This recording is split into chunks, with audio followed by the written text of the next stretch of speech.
संभवे गुरुवे नमः। संभवे गुरुवे नमः। प्रणाम करती हूँ अपने गुरु महेश्वर शिव के चरणों में मेरा प्रणाम स्वीकारो। प्रणाम करती हूँ माँ भवानी के चरणों में मेरा प्रणाम स्वीकारो। प्रणाम करती हूँ साप दीदी के चरणों में मेरा प्रणाम स्वीकारो। प्रणाम करती हूँ आप सभी गुरु भाई बहनों के चरणों में मेरा प्रणाम स्वीकारो। आप सभी का बहुत बहुत धन्यवाद। आगे सुनते हैं शिव पुराण संक्षिप्त में। मैना का विलाप, शिव के साथ कन्या का विवाह न करने का हठ, देवताओं तथा श्री विष्णु का उन्हें समझाना तथा उनका सुंदर रूप धारण करने पर ही शिव को कन्या देने का विचार प्रकट करना। ब्रह्मा जी कहते हैं, नारद, जब हिमाचल प्रिया सती मैना को चेत हुआ तब वे अत्यंत क्षुब्ध होकर विलाप एवं तिरस्कार करने लगी। पहले तो उन्होंने अपने पुत्रों की निंदा की, इसके बाद वे तुम्हें और अपनी पुत्री को दुर्वचन सुनाने लगी। मैना बोली, मुने, पहले तो तुमने यह कहा है कि शिवा शिव का वरण करेगी, पीछे मेरे पति हिमवान का कर्तव्य बताकर उन्हें आराधना पूजा में लगाया, परंतु इसका यथार्थ फल क्या देखा गया? विपरीत एवं अनर्थकारी।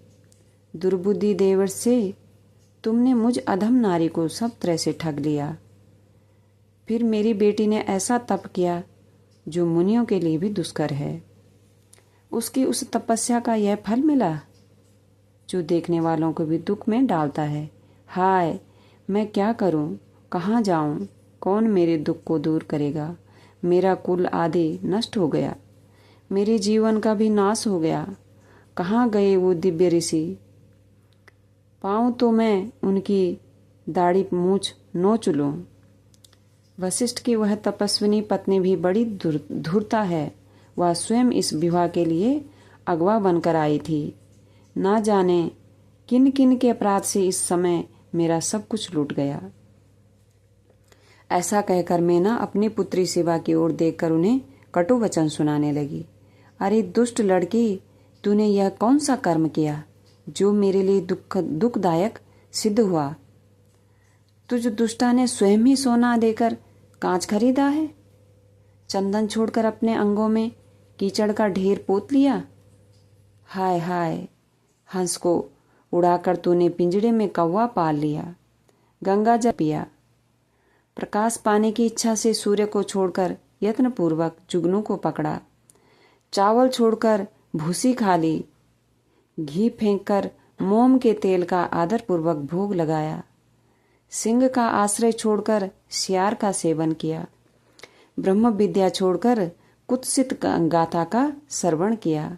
बेटी, तूने घर में रखी हुई यश की मंगलमय विभूति को दूर हटाकर चिता की अमंगलमय राख अपने पल्ले बांध ली, क्योंकि समस्त श्रेष्ठ देवताओं और विष्णु आदि परमेश्वर को छोड़कर अपनी कुबुद्धि के कारण शिव को पाने के लिए ऐसा तप किया।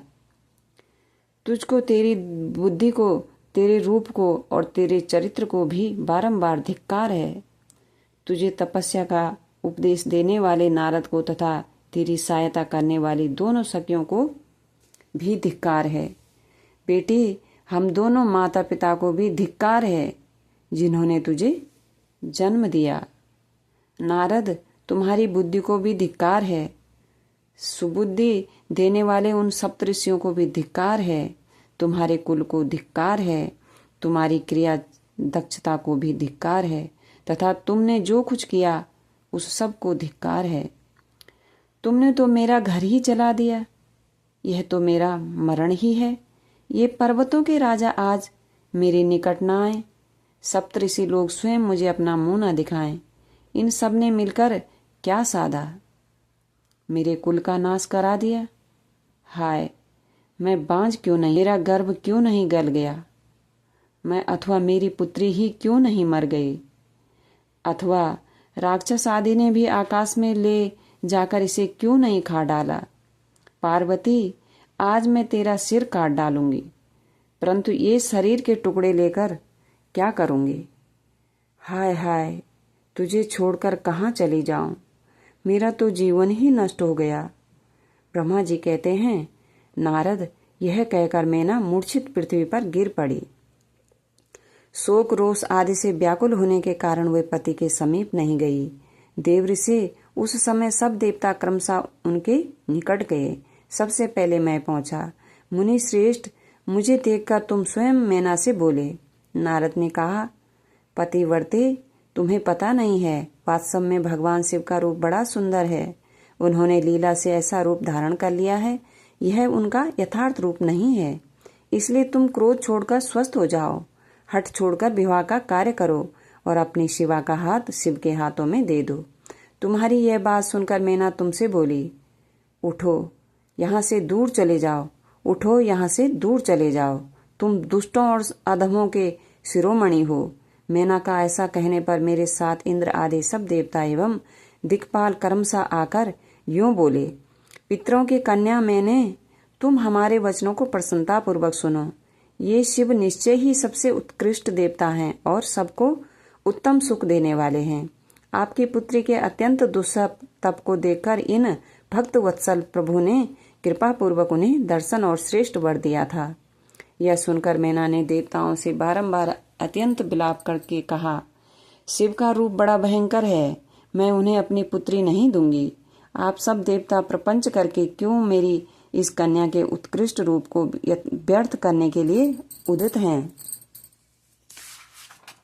अपने गुरु सहित साप दीदी के चरणों में मेरा प्रणाम। आप सभी गुरु भाई बहनों के चरणों में प्रणाम। आप सभी का बहुत बहुत धन्यवाद।